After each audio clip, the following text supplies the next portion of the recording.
pérdida. Una gran pérdida porque pensaba cuando David fue a la guerra, ya siendo de edad, uno de los gigantes apareció, arrinconó a David y ya estaba a punto de matarlo. Aparece uno de sus soldados llamado Abisai, defiende a David del gigante, logra sacarlo del peligro y luego se reúnen los generales del ejército de Israel y dijeron: de ahora en adelante David ya no va a ir más a la guerra, no sea que se apague la lámpara del Señor. Y obviamente de eso extraemos que hay un tiempo en que nosotros somos espadas y hay otro tiempo en que somos llamados a ser lámparas, inspirar a aquellos que van a la guerra. Hay un tiempo en que vamos a la guerra y hay otro tiempo en que no tenemos las mismas fuerzas, pero de una u otra manera estamos puestos los que tenemos mayor tiempo para inspirar a aquellos que tienen las fuerzas para ir. O en homenaje a mi amigo, a nuestro colega, a nuestro compañero de milicia, agradecemos al Señor por su estadía acá y siempre en estos casos nosotros lo que pasa es que hacemos recuentos y pensamos en lo valioso que son las personas. Lamentablemente los valoramos cuando parten. Hoy día venía con Debra compartiéndole mi pensamiento y decía: en el mundo las grandes personalidades, las personas muy valiosas, antes de hacerse cualquier operación, los examinan por todos lados para luego llegar a la conclusión de que es apto para ser o no ser intervenido. Y de repente nosotros no tenemos los mismos miramientos hacia nuestros hermanos, y nuestro querido hermano se fue a hacer una operación de horas y no se complicó todo y partió. Yo tengo mis pensamientos con respecto a esto. Pienso que él a sus 49 años, 48 años no debió haberse ido todavía. Entonces hay distintas maneras en las que a veces podemos partir. Podemos partir por un accidente, podemos partir porque alguien nos mata, podemos partir porque somos despreocupados, por una negligencia, y no necesariamente por esos motivos que Dios estuvo involucrado en eso. Esa es tarea de pensamiento para otro momento, pero nuestras oraciones, y quisiera pedirles que podamos en este momento orar por Marcia y por sus hijos que quedan. Marcia era muy, muy amado, muy amado. Él vino la última vez, no fue posible recibirlo. Teníamos valientes y nuestra respuesta fue: no podemos recibirles porque justo tenemos una actividad paralela. Pero bueno, así que les invito a orar. Padre, nosotros venimos delante de ti una vez más pensando en qué costosa es a los ojos tuyos la muerte de tus santos. Es un precio muy grande que se paga, o algo muy costoso que se va. Señor, encontrar hombres como él no es fácil. Con la entrega que él tuvo, con el fuego que él tuvo, con la consagración que él tuvo, con la manera de mirar, con lo incansable que fue, Señor. Y Señor, hoy día la humanidad que más necesita a nuestros hermanos, que más necesita que el cuerpo de Cristo se manifieste, se nos va uno de los generales. Te agradecemos a ti, Señor, y pedimos por su esposa y por su familia. Señor, que la provisión siempre esté sobre ellos, que tu consuelo hoy día les cubra, tu presencia les cubra, y que la esposa, Señor, que va a ir despertando de a poco frente a esto, y los hijos también, puedan siempre palpar tu presencia manifiesta, Señor, en el nombre glorioso de Jesús. Y oramos que todo lo que Jan sembró en esta casa y sembró en esta ciudad les sea de regreso multiplicado a su familia, en el nombre glorioso de Jesús. Amén y amén.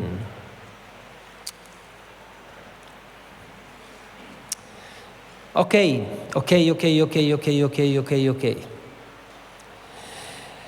Mis preciosos, gracias por estar acá.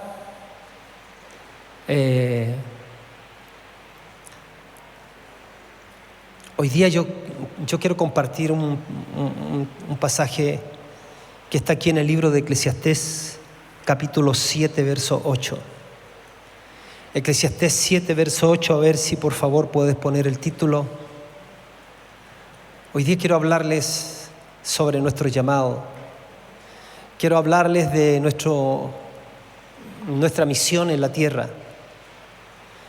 Yo hoy día me encomiendo al Señor para que en medio de nosotros haya gente que determine hoy día hacer algo con su vida, mucho más relevante de lo que ha decidido en qué invertir su vida.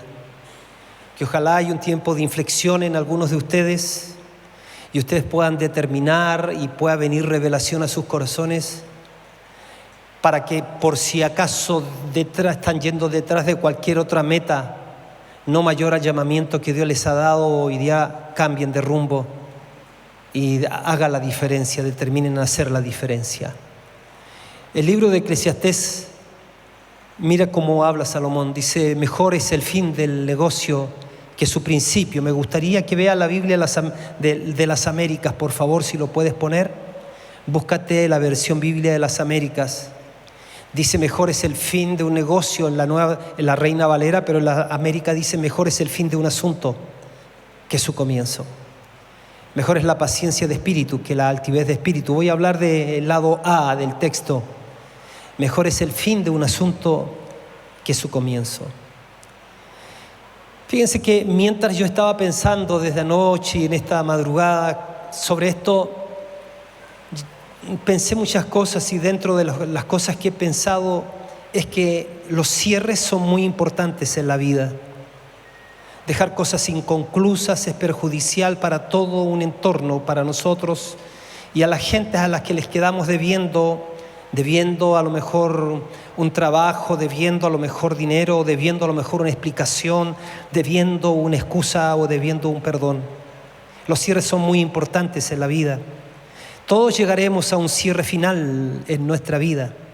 Llegará un momento en que tendremos que ser despedidos sí o sí si el Señor tarda en venir. Y viene el recuento de los que nos conocen y de los que no nos conocen. Sin embargo, frente a eso, nosotros tenemos que capitalizar todo lo que Dios en su gracia nos ha estado entregando durante este último tiempo a partir desde esta plataforma. Dios nos ha estado hablando de su gracia, de su amor, del equilibrio entre la fe y la gracia. Nos ha estado hablando mucho de su amor, de que no tenemos que vivir en miedos, que Dios no está enojado con nosotros, que el día en que nacimos de nuevo sucedieron cosas impresionantes en nuestra vida, que nuestro problema es que no estamos tomando conciencia de lo que nosotros tenemos. Lo que es claro es que el tema es bien interesante porque si va a haber un recuento final, entonces necesitamos pensar en algunas cosas. Pensar que nuestra realización en la vida está en cumplir con nuestra asignación. Entender que todos nosotros hemos sido puestos acá para cumplir propósito, para cumplir una asignación, para cumplir una misión. Y es responsabilidad tuya y mía, es responsabilidad nuestra averiguar como sea qué es lo que Dios pensó con nosotros y de nosotros al ponernos aquí. Tú no eres una casualidad, tú fuiste puesto aquí en una agrupación de 8.000 millones de personas, no te asemejas, no eres igual a nadie, eres único, por lo tanto esa unicidad obliga a que pienses que tienes una misión única también. Aquí el texto escrito por Salomón: mejor es el fin de un asunto que su comienzo. Mejor es la paciencia de espíritu que la altivez de espíritu. Sobre este tema Salomón lo sabía. Moisés también lo sabía. Pablo también lo sabía. Jesús lo sabía. Salomón dijo: mejor es el fin de un asunto que su comienzo. Él lo supo, él supo esto, que mejor era el fin, pero cuando él lo supo, no llegó a un buen término. Moisés también lo supo. Y él en algún momento en el Salmo 90, 12 dijo: enséñanos, Señor, de tal modo a contar nuestros días que traigamos al corazón sabiduría, cuando él hablaba de lo transitorio que es nuestra vida y nuestra existencia. Pablo también lo supo. Él dijo: así que yo de esta manera corro, no como a la aventura, dice, de esta manera peleo, no como quien golpea al aire, sino que golpeo mi cuerpo y lo pongo en servidumbre, no sea que, habiendo sido heraldos para otros, yo mismo venga a ser eliminado. Nuestro Señor Jesucristo también lo supo. Cada uno se detuvieron a pensar sobre lo transitorio de la vida y sobre en qué competía su vida con Dios. O sea, no lo digo así, que era la razón del corazón de Dios, y que cada uno de ellos decidió entender que iban a unirse al corazón de Dios, a entrar en una fijación con Dios para ser fieles a la misión encomendada. Jesús, nuestro Maestro, nuestro Señor, supo de su transitoriedad, supo de las consecuencias impresionantes que significaba obedecer, pero también supo lo que significaba si él no obedecía. Y dice Isaías 50 del 4 al 7, cuando el profeta puede ver lo que había en el corazón de la conversación del Hijo con el Padre antes incluso de que Él se encarnara. Hablan de la venida de Jesús en Isaías 50, puedes leerlo después en tu casa, del 4 adelante. Y dice, por lo tanto, dice en esta reflexión y en este relato, dice, Jesús está diciendo: por lo tanto he puesto el rostro como una piedra, he decidido hacer la voluntad del Padre y sé que yo no voy a ser avergonzado. La Nueva Traducción Viviente sobre este versículo dice: porque Jehová el Señor me va a ayudar, referido a la vida de Jesús, a la misión que él iba a cumplir. Por tanto, no me avergoncé, por eso puse mi rostro como un pedernal y sé que no seré avergonzado. Por eso Eclesiastés, o por eso Salomón, habló de que mejor es el fin de un asunto que su comienzo. Quizás está diciendo, bueno, porque el fin es el recuento de todo un recorrido. El fin debe ser la evaluación de toda mi carrera. El fin es el mirar hacia atrás y decir, sí, tengo contentamiento o no tengo contentamiento en mi vida.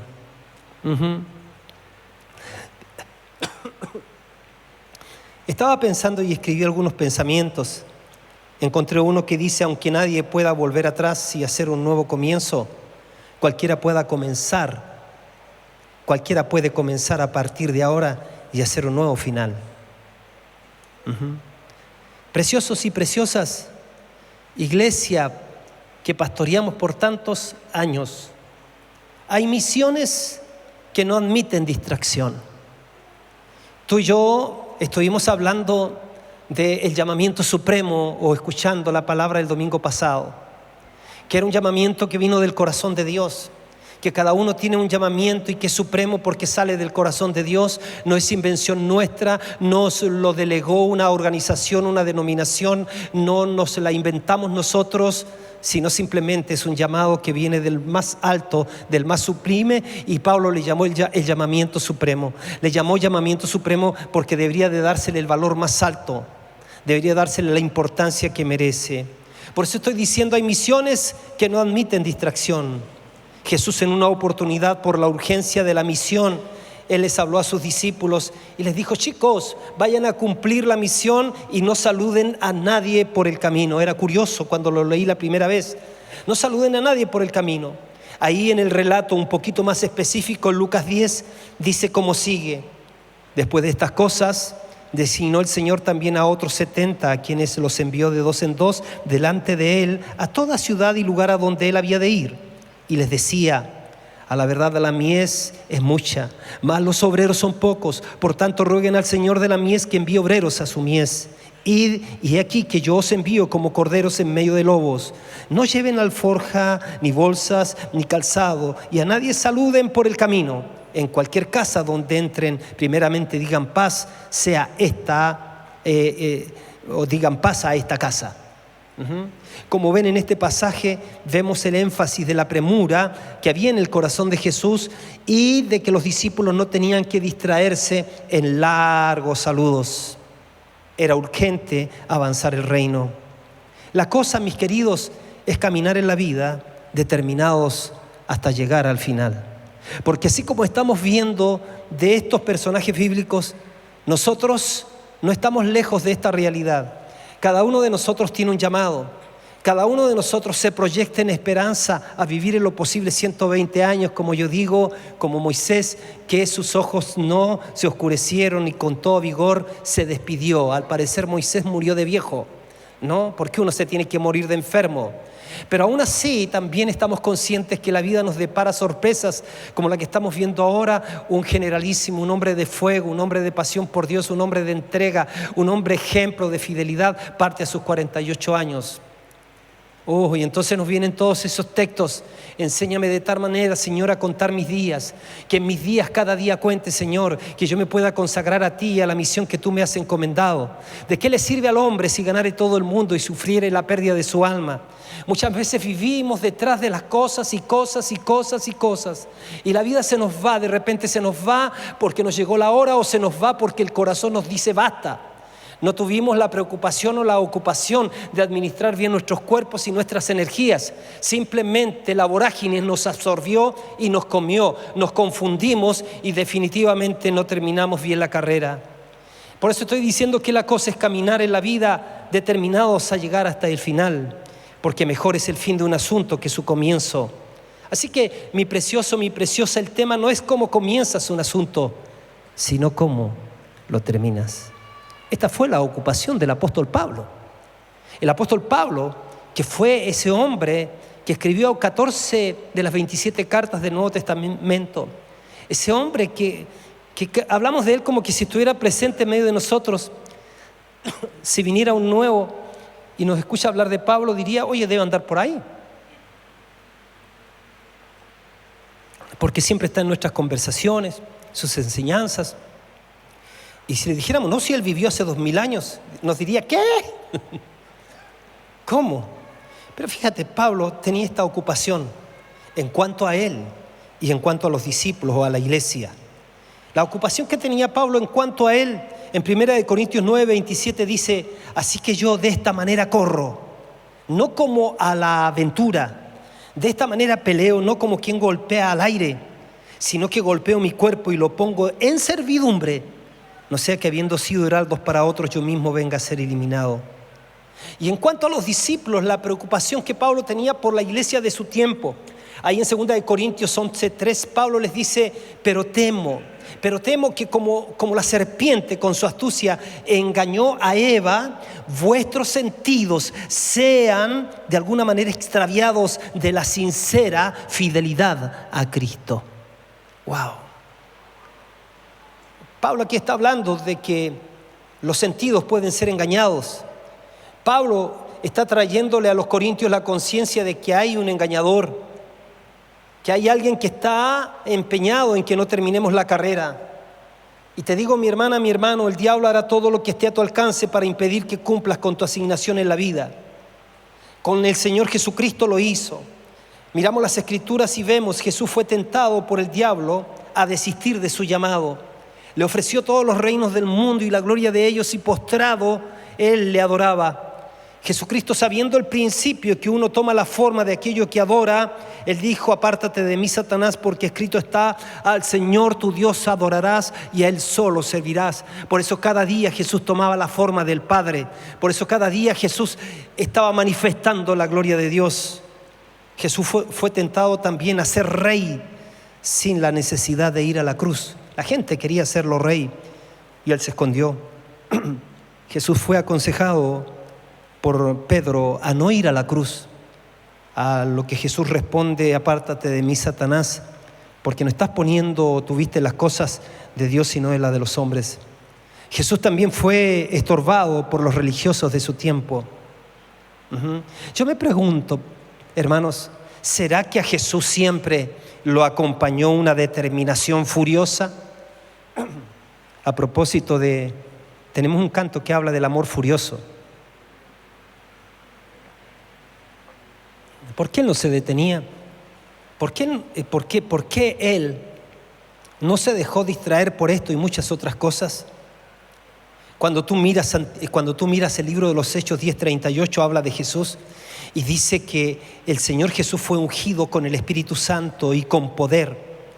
El Espíritu Santo, cómo Dios ungió con el Espíritu Santo a Jesús, y dice con el Espíritu Santo y con poder a Jesús de Nazaret, y cómo éste anduvo haciendo bienes y sanando a todos los oprimidos por el diablo, porque Dios estaba con él. El amor furioso hacía que él viniera a deshacer las obras del diablo. A eso él vino, a deshacer las obras del diablo. Y dentro de las obras del diablo estaba toda la manipulación y la esclavitud que él le tenía a los seres humanos. Él vino a deshacer las obras del diablo para liberar a la humanidad. Él vino a deshacer las obras del diablo para que la humanidad no fuera condenada. Él vino a deshacer las obras del diablo y por eso echaba afuera a los demonios. Por eso sanaba las enfermedades. Por eso ahuyentaba la miseria y la pobreza. El Señor, siendo rico, se hizo pobre para que en su pobreza fuésemos enriquecidos. Él vino a deshacer las obras del diablo. Evidentemente Él se dejó guiar por un amor furioso. Jesús reafirmó su determinación de llegar hasta el final cuando tiene que ir ahí al Getsemaní. Estando en el Getsemaní, dice que era tan grande el estrés que tenía, tan grande la presión y la opresión que tenía, que su transpiración era como grandes gotas de sangre. Dice que habló con el Padre y le dice: Padre, si es tu voluntad, si está en ti, que pase de mí esta copa, que yo no vaya a ese lugar de esa manera, pero que no se haga, Señor, mi voluntad, sino que se haga tu voluntad. En última instancia, Padre, yo no estoy resistiendo, simplemente te estoy mostrando mi humanidad, pero estoy diciéndote que estoy dispuesto a ir hasta el final, porque yo quiero llegar hasta el final. Así que él dice que ahí reafirmó su determinación. Él puso su rostro, dice, como de un pedernal. Él dijo, en otras palabras: yo me mantengo firme como una roca. Me mantengo decidido a hacer la voluntad del Padre mientras yo viva. Nuestro Señor Jesucristo, en cuanto a ser fiel a su llamado y en cuanto a cumplir su propósito en la tierra para redimir a la humanidad, estando en la cruz, Él dio el grito de victoria. Él dijo: consumado es. Él dijo: todo así, en otras palabras, todo lo necesario para redimir a la humanidad ha sido hecho. Todo lo necesario para darles vida y vida en abundancia a los hijos, a los que crean, está hecho. Todo lo necesario para que la humanidad reciba el evangelio, la buena noticia del reino de Dios, está hecho. Todo lo que tenía que hacerse para derrotar a Satanás está hecho. Todo lo que tenía que hacerse para devolver la autoridad que el hombre perdió en el huerto del Edén para gobernar está hecho. Consumado es, dijo Jesús nuestro Señor en la cruz del Calvario. Preciosos, Él nos deja en una condición maravillosa. Él dice: chicos, ahora que se les aparece después de unos días de haber muerto, resucitado, se les aparece a sus discípulos y les dice: toda potestad me fue dada en el cielo y en la tierra. Por tanto, ahora vayan y hagan discípulos. Y les da una gran visión. Les dice: vayan y hagan discípulos a las naciones. Sumérjalos, bautícelos en el nombre del Padre, del Hijo y del Espíritu Santo. Y enséñenles que guarden todas las cosas que yo les he mandado. Y aquí yo estoy con ustedes todos los días hasta el fin del mundo. Necesitamos creer que no solamente Él tuvo la autoridad y la recibió, la recuperó en el cielo, la recibió, sino que también la recuperó en la tierra. Toda autoridad me ha sido dada en el cielo y en la tierra. Por eso Él dijo: ahora ustedes van a ser investidos del poder del Espíritu Santo. Ahora ustedes van a ser mudados en una nueva creación. Ahora ustedes van a caminar como mis representantes en la tierra. Ahora ustedes van a ser como levadura, que van a ser plantados como insignificantes en la masa que es el mundo. Pero nunca, nunca, nunca la masa se comió a la levadura. Siempre la levadura se comió a la masa. Vayan con confianza que estoy con ustedes. Créanme, caminen conmigo. Disfruten mi presencia, disfruten mis bendiciones. Pero que la gracia no solamente sea vertical, que no se llene y que digan: qué lindo, que Dios me ha amado tanto y cómo estoy en gracia sobre gracia. Cuánta bendición en mi casa, cuánta bendición en la economía, cuánta bendición entre mis hijos o hijas. Sino que también sea horizontal, que la gracia se desborde para los demás, porque para eso ha sido llenado con la gracia del Señor.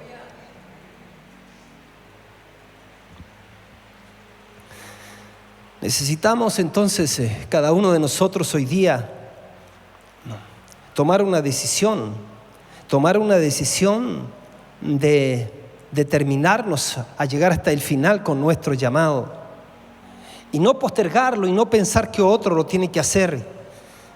Escuché la historia de ese profesor de teología que estaba con sus estudiantes y en un momento les hizo saber que había una de sus compañeras que estaba enferma. Había que ir a verla, entonces él les encargó, vayan.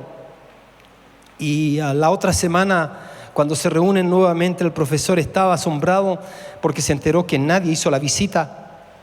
Cuando preguntó a todos los estudiantes de teología por qué no habían hecho la obra de Jesús en su amiga, en su compañera, la respuesta es que todos pensaron que el otro iba a hacer la tarea. Por eso yo creo que este mensaje es: hazlo ahora mismo, hazlo tú, cumple con tu asignación. Para eso tú necesitas recordar algunas cosas, como por ejemplo que el primer paso no te lleva a donde quieres ir, pero te saca de donde estás. Así que da el primer paso. Tienes que recordar que a cada instante se pone a cero el contador. Y el ser humano tiene un don maravilloso, tiene la oportunidad de volver a empezar a intentarlo de nuevo. Te lo digo de nuevo, a cada instante de tu vida se pone a cero el contador. Y tú como ser humano tienes un don maravilloso, tienes la oportunidad de volver a empezar a intentarlo de nuevo. Cada momento es un nuevo comienzo. Alguien dijo que un viaje de 1000 millas comienza con un solo paso. Hazlo y hazlo ahora. Debes estar dispuesto a ser un principiante en cada una de tus mañanas. Aquí estoy para aprender, aquí estoy para escucharte, aquí estoy para cumplir la misión que otro no lo hará por mí. Yo sé, muchos de nosotros tenemos una infinidad de razones por qué no hemos logrado lo que deberíamos de haber logrado hasta esta altura de nuestra vida. Uno de los grandes obstáculos que se aparece en la vida es el temor. No nos hemos movido por miedo. Tenemos miedo a la muerte, tenemos miedo a un montón de cosas. Pero el Señor Jesucristo dice que vino a rescatar a aquellos que estaban esclavizados por temor a la muerte. Nosotros no le tenemos miedo a la muerte, porque si vivimos para Él vivimos, y si morimos para Él morimos. Sea que vivamos o que muramos, somos del Señor. Pero mientras estemos viviendo, de verdad que seamos olor grato para vida, para los demás. Que de verdad llevemos el Evangelio del Señor, llevemos nuestro accionar, llevemos nuestro amor, llevemos el mensaje de salvación que liberará a las personas del infierno eterno e irán a la vida eterna. Por eso dile no al temor, porque el temor es fe al revés. Escucha, la cueva a la que tememos entrar tiene el tesoro que andamos buscando. La cueva a la que temes entrar tiene el tesoro que andas buscando. No temas, no temas. Llegará el momento en que creas que todo ha terminado. Ese será el momento de tu principio. No temas. El cambio puede ser aterrador, pero ¿sabes lo que es más aterrador? Es permitir que el miedo te impida crecer, que el miedo te impida avanzar, que el miedo te impida cumplir tu propósito en la vida. Miedo al que dirán, que no te importe, que no importe lo que digan de ti, que lo que debe importar es que no sea verdad. El principio de la fidelidad en lo poco es muy importante. La Biblia nos enseña que si somos fieles en lo poco, vamos a ser puestos en lo mucho. Si eres fiel en las cosas ajenas, entonces vas a ser puesto en las cosas que Dios te dé para ti. Aquellos que anhelan ser pastores o aquellos que anhelan un ministerio, entonces sé fiel con el discípulo que se te da, sé fiel con el trabajo de larga duración en los grupos de conexión, sé fiel en aquellas pequeñas cosas. Si muchas veces andas buscando lo tuyo, entonces ocúpate de ayudar a aquel que anda buscando lo de él, porque seguramente ayudándolo a él vas a encontrar lo tuyo, porque vas a estar poniendo a funcionar la ley de la siembra y la cosecha. La pregunta es, mis hermanos y mis hermanas, ¿qué tan relevante puede ser el cumplir o no cumplir tu asignación en la vida? Te hago la pregunta otra vez, ¿qué tan relevante puede ser el cumplir o no cumplir tu misión en la vida? ¿Será que simplemente puedes tener permiso para resignarte a simplemente sobrevivir en la vida? Mi hermana, mi hermano, yo no sé, mira, te veo por muchos años acá, a lo mejor ni sé ni dónde vives, tú tampoco sabes, porque dónde yo vivo. Sin embargo, te lo digo desde aquí, o sea, yo no voy a ir más allá de encomendarme al Señor para darte palabras que puedan ser determinantes en tu cambio. Pero no voy a andar detrás de ti, porque no es mi llamado a obligarte a hacer lo que solamente tú tienes que hacer y a responderle al Dios que solamente te está llamando a ti.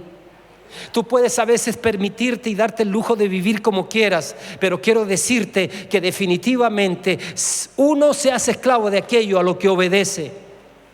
No hay mejor manera de ser esclavos del Señor cuando sabes que Él te trata bien, que Él te bendice, que Él ha prometido su presencia y que Él ha prometido que tú, al pasar por esta tierra, lleves mucho fruto y ese fruto permanezca. Bendito sea su nombre. Hago la pregunta: ¿qué tan relevante puede ser el cumplir o no cumplir tu asignación? Pensemos, por favor, pensemos qué hubiese sucedido si Moisés se hubiese rehusado a sacar a Israel de 430 años de esclavitud en Egipto. ¿Qué hubiese sucedido si Josué se hubiese negado a introducir al pueblo de Israel a la tierra de Canaán, a la tierra prometida? ¿Qué hubiese sucedido si Nehemías no hubiera reconstruido los muros de Jerusalén? ¿Qué hubiese sucedido si Ruth no hubiese servido a Noemí, no hubiese conocido a Boaz y no hubiese estado en la genealogía de Jesús? ¿Qué hubiese sucedido si Bernabé nos hubiese entregado a discipular a Pablo? ¿Qué hubiese sucedido si ese norteamericano no hubiese salido de su primer mundo, de la comodidad de su mundo, de la abundancia de su mundo, para venir a predicar a una pequeña capilla del Cerro de la Cruz, para predicar en una campaña donde habían 11 personas? El único que se convirtió fui yo.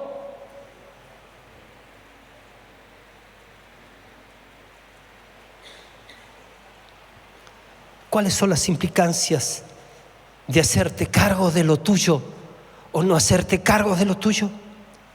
Las implicancias de hacerte cargo de lo tuyo es que agradas el corazón de Dios. Las implicancias de hacerte cargo de lo tuyo es que encuentras tu realización, porque tu realización siempre estará en cumplir con tu asignación. Muchos se salvarán del error de su camino si te haces cargo de lo tuyo. Hay personas que están esperando por ti porque no me van a escuchar a mí, porque no me conocen, porque no les caigo bien, porque no soy asignado a ellos, pero seguramente tú tienes los puentes ya trazados para llegar a ellos. Por esa razón, donde quiera que tú estés, deberías de estar para cumplir la misión que Dios te ha encomendado.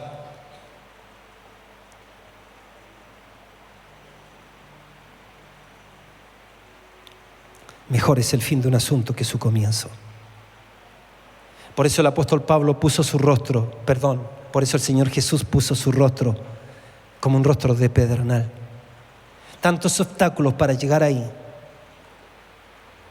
Mi precioso, mi preciosa, en este tiempo Dios nos está abriendo nuestros ojos y nos está diciendo que en el sacrificio de Jesús, al creer en Él, hemos nosotros sido enriquecidos con toda bendición espiritual, que hemos sido sentados en lugares celestiales con Cristo, que se nos impartió el amor de Cristo en nuestras vidas, la mente de Cristo, que el Espíritu Santo mismo está viviendo en nuestros corazones, que tenemos el fruto del Espíritu, que estamos llenos de riquezas, que estamos llenos de la gracia de Dios y estamos sobreabundando en gracia, viviendo en gracia, sobreabundando en gracia, repartiendo gracia.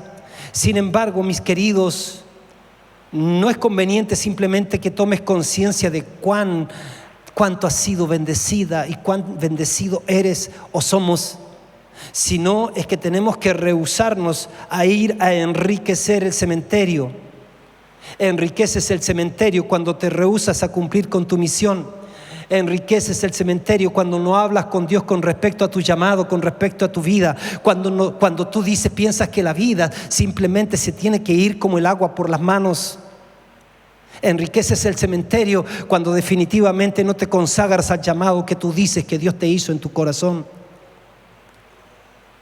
Enriqueces el cementerio cuando pones un punto en el lugar donde Dios había puesto una coma en tu vida. Cuando tú dijiste no voy más, Dios dice cree en mí porque yo quiero que vayas más allá. Cree en mí porque aún no he terminado de bendecirte. Hubo un hombre que lo perdió todo de un día para otro. Perdió su ganado, perdió sus hijos, perdió su salud, perdió a su mujer.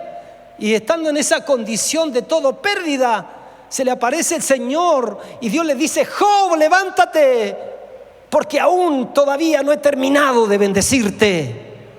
Y la Biblia dice que el postrer estado de Job vino a ser mayor que el primero. No pongas un punto en tu vida donde Dios ha puesto una coma, porque eso significa haber tirado la toalla, porque eso significa haber dicho: Señor, de verdad que a lo mejor tu sacrificio no valió tanto como algunos dicen.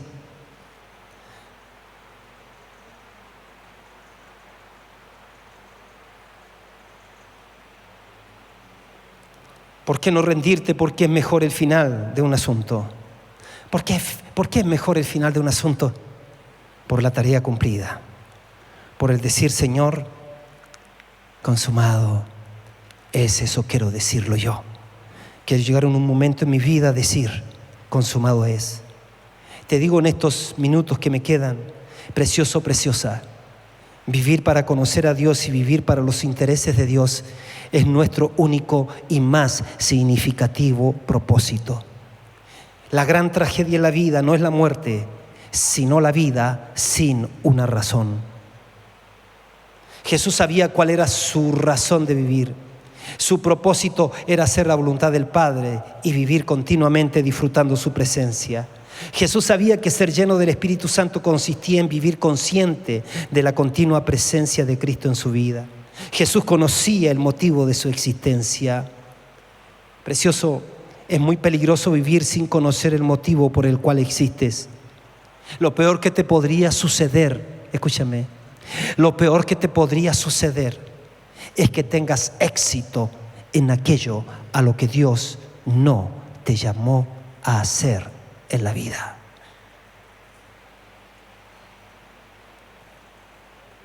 Me estaba acordando de la historia. Israel en algún momento había entrado en una tregua con los filisteos. Los filisteos, los enemigos acérrimos de Israel. Así que ellos fueron descuidándose, se fueron mimetizando con los filisteos. Israel tenía lo que llamaba los herreros, que eran aquellos que trabajaban con el fuego para traer filo a las armas, a las espadas. También ayudaban para que eso se convirtiera en instrumentos para labrar la tierra. Pero llega un momento en que los filisteos desconocen a Israel y se van en contra de ellos. Y cuando se empieza a ver el recuento, no había nadie del pueblo que tuviera espada. Solamente estaba Saúl y estaba Jonathan. Y cuando empezaron a buscar a los herreros, a los que estaban puestos para habilitar las armas, para dar filo a las armas, para mantener el fuego, todos habían sido contratados por los filisteos. Todos habían perdido su objetivo. Todos estaban teniendo éxito. Seguramente estaban siendo pagados de la mejor manera. Seguramente estaban recibiendo las adulaciones de los filisteos. Seguramente habían recibido la aceptación de los filisteos. Seguramente ellos mismos le llamaban ya a los filisteos hermanos. Seguramente no estaban ya viendo la diferencia. Lo que había sucedido definitivamente es que estaban teniendo éxito en aquello a lo que ellos no fueron llamados. Lo peor que te puede suceder, mi hermano querido, es que tengas éxito en aquello a lo que no fuiste llamado. Porque te digo, 1, 2 o 3 o 4 o 10 o 100 o 200 personas a lo mejor estaban asignadas para tu ministerio, pero te rehusaste a consagrarte, te rehusaste a vivir para Dios, te rehusaste a hacer la diferencia en una generación en que todo lo quiere normalizar.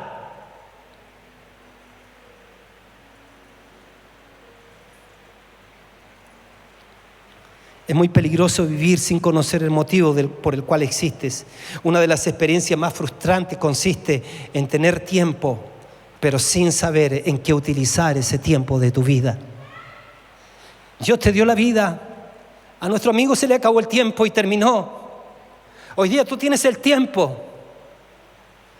para postergar, el tiempo para excusar, el tiempo para mundanear, el tiempo para adulterar, el tiempo para fornicar, el tiempo para no tomar decisiones.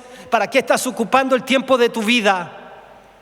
El tiempo para hacerle el quite y para procrastinar, decir, mañana lo voy a hacer, mañana voy a arreglar mi situación, mañana me voy a poner en forma, mañana voy a caminar en luz. Un faraón cuando vinieron las plagas en Egipto, una de las plagas en que aparecían ranas por todos lados, croaban las ranas por todos lados, desayuno de ranas, almuerzo de ranas, té de rana, en las camas ranas, en las duchas ranas, por todos lados. Faraón estaba enloquecido por las ranas. Habla con Moisés. Y Moisés y le dice a Faraón, ¿qué podemos hacer con esta plaga de ranas? Y Moisés dice, ¿tú quieres que yo ore para que Dios quite las ranas de ti? Y Faraón, ¿sabe qué le responde? Le dice, sí, pero mañana.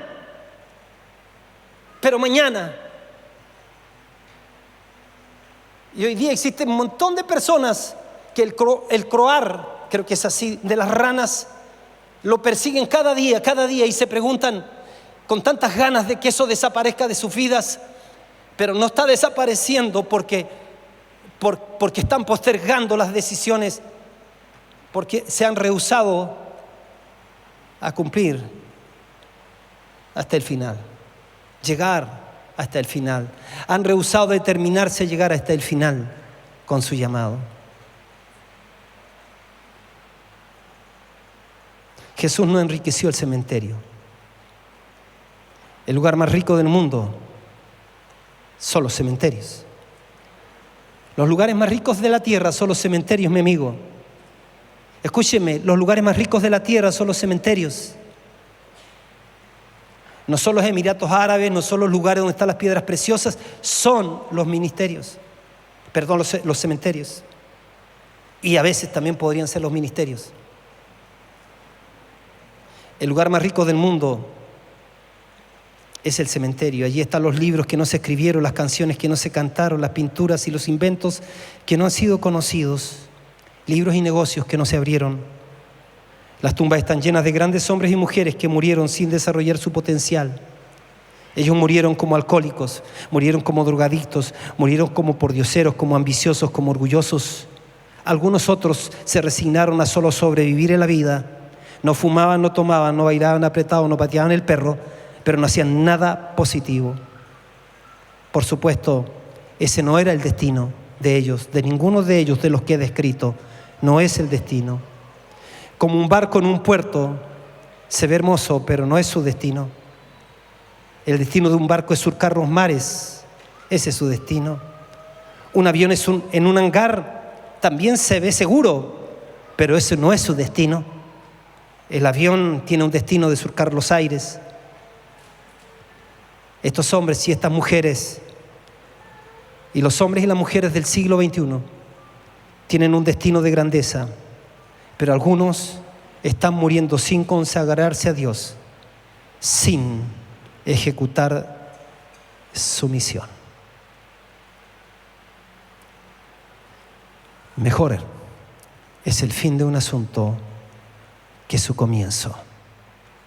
Determínate a llegar hasta el final. Póngase de pie, por favor.